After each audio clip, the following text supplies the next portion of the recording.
के हाल चाल से गम्मा गणी साहब जी। गणी गम्मा गणी गम्मा।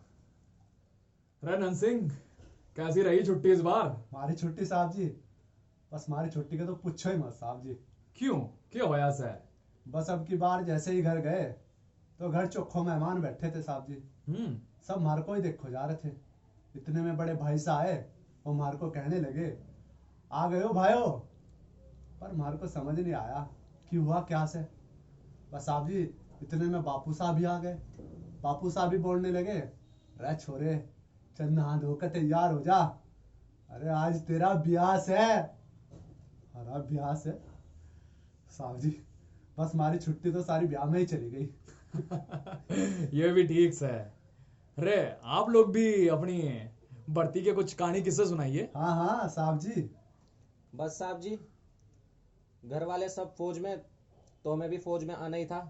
बस साहब जी यही है छोटी सी कहानी। ये तो बिल्कुल ठीक किया साहब जी आपने। सही किया नथु सिंह जी आपने भी। रे नंद, तू भाई अपनी भर्ती का कोई किस्सा सुना। साहब जी हमारे गांव में कहावत बोली जाती है। बड़े बुजुर्ग लोग कहते हैं कि भले इस कच्ची उम्र में जिंदगी की शाम आ जाए, पर यह मुमकिन ना है कि हमारे खून पर इल्जाम आ जाए। साहब जी हमारे गांव में ना बहनें से राखी ना बांधेगी अगर जंग से लौटकर उनका भाया नाकाम आ जाए। बस साहब जी हमारे गांव के छोरे या तो किसान बने से या फिर फौज में जवान बने से। तुम्हारे बड़े भाई साहब तो किसान बन गए, तो बनना तो फौज में आना ही था साहब जी। पर थारी पढ़ाई? हमारी पढ़ाई, अरे हमारी पढ़ाई का क्या साहब जी। पर हाँ हमारे लुगाई चोखो पढ़ी लिखी से। उसने चलते टाइम हमारे से बोल रहा था कि वो विविध भारती पर हमारे लिए फरमाइश चिट्ठी लिखा करेगी साहब जी। बस उसी का इंतजार था।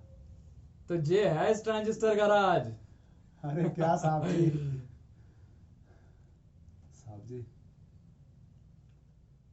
हम फौजी जरूर है, पर ऐसा ना है कि हमारे सीने में दिल की जगह बारूद भरा से।